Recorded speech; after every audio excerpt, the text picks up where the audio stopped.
Hola chicos, ¿qué tal? Bienvenidos a un vídeo más de fútbol. Hoy vamos a ampliar un poquito más el vídeo que subimos hace varios días sobre la defensa, que si no lo has visto te recomiendo que lo veas, se ve muy rápido y así no vas perdido en este vídeo, ¿vale?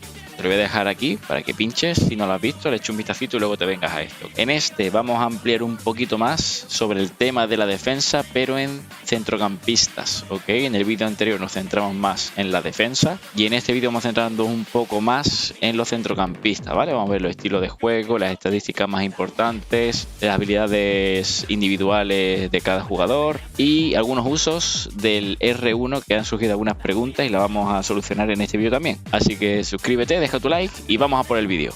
Bien, lo primero que vamos a ver es el estilo de juego más importante en los centrocampistas, ¿vale? Vamos a hablar sobre todo de los MC y los MCD, ya que los mediapuntas pues están más arriba y no van a defender casi nunca. Entonces, para los MCDs, pues el más importante es que sea protector, ¿vale? Como este Tchouaméni, que es protector como vemos ahí arriba. MCD tiene que ser sí o sí protector.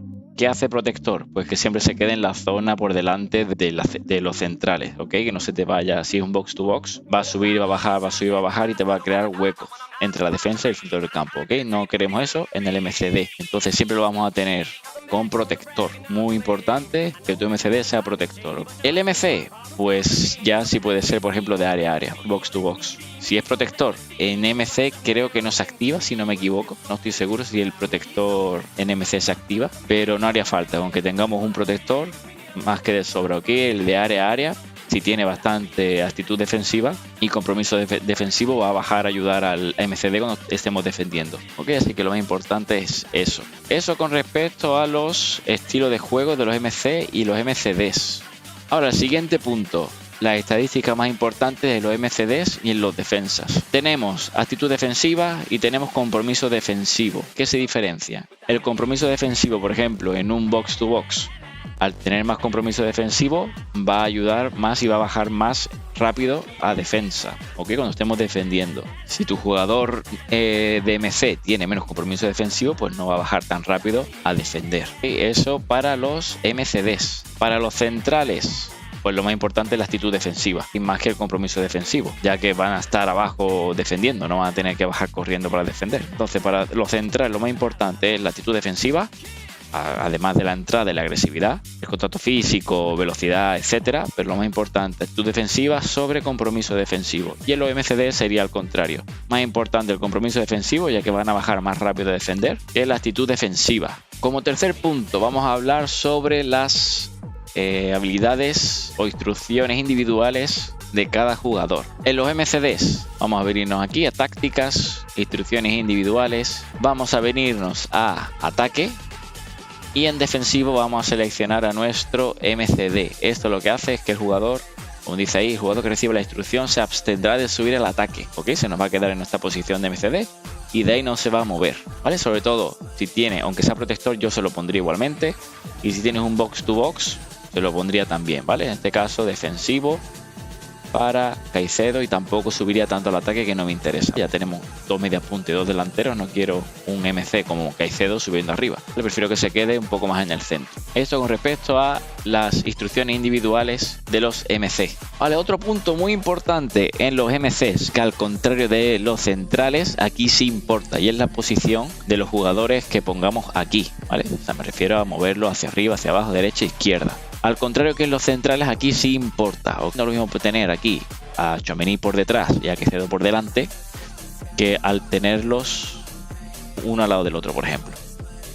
Aquí sí la IA te lo va a detectar como tú lo pongas aquí en el campo. O sea, si yo lo pongo así, va a aparecer aquí y los jugadores siempre van a estar uno al lado del otro. Si yo lo pongo por delante, voy a tener dos líneas. Voy a tener una línea con Tchouaméni y otra línea por delante con Caicedo. Ahí ya depende de lo que tú quieras hacer. Si quieres poner 3 MCD, pues también lo podrías hacer.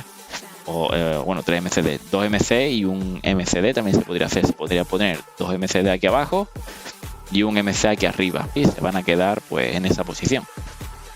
Para los MC y MCD sí es importante la posición en el campo, pero para los centrales, como ya vimos en el anterior vídeo, no. Estos son los puntos más importantes a tener en cuenta en el centro del campo de los MCD y los MC a la hora de defender. Y ahora vamos a ver un par de usos del R1, de la presión del segundo jugador, que me había hecho varias preguntas y vamos a verlo con 2 clics que tengo por aquí guardados. Así que vamos allá.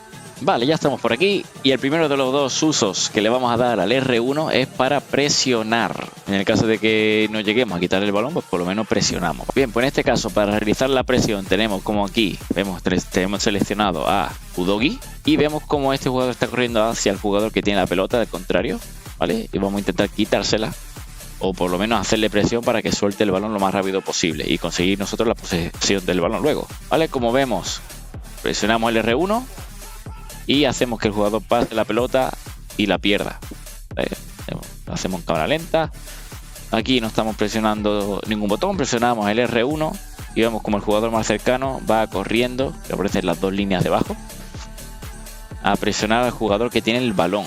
Con esto, ¿qué hacemos? Pues que el jugador pase el balón y evidentemente no le da tiempo a pasarlo donde lo tiene que pasar y tenemos un jugador aquí para cortar el balón y así recuperar la posesión. Esto en el caso de que el jugador contrario pase el balón antes de que lleguemos a quitárselo. Este es el uso primero que vamos a tener con el R1. Vamos a ver ahora el uso número 2, que lo tengo por aquí. Que aquí, como vemos, si llegamos y cortamos el balón. Vamos a hacerlo en cámara lenta, que lo veáis bien. Aquí vemos que tenemos a Bisouma cogido aquí atrás. Y nos acercamos con el R1. Aquí, ¿por qué mantenemos a este? Pues para que este jugador no pueda girarse y en el hueco que nos está creando este jugador pues no nos la líe por aquí por el medio, ¿vale? Entonces mantenemos a este manualmente y a este lo mandamos con el R1, que como vemos no le da tiempo a reaccionar y al llegar casi al jugador cambiamos de jugador para poder entrar y quitarle el balón, ¿vale? Que ya sea con X o con el cuadrado o el botón que tú quieras para quitarle el balón, ¿vale? Entonces estos son los dos usos que queríamos ver con el R1, que hay bastante gente que no lo utiliza, sobre todo cuando juego online no veo mucha gente que lo utilice. En divisiones altas sí, pero en divisiones bajas casi nadie lo utiliza y es muy importante utilizarlo en estos dos casos para no desarmar el equipo. Lo que sí te diría, que no abuses de este botón, porque si lo utilizas por utilizar te van a crear muchos huecos, pero en estas ocasiones, cuando sean en la banda, por ejemplo, que no sean por el medio, la verdad que lo veo muy importante esta mecánica. Así que nada, chicos, espero que os haya gustado el vídeo.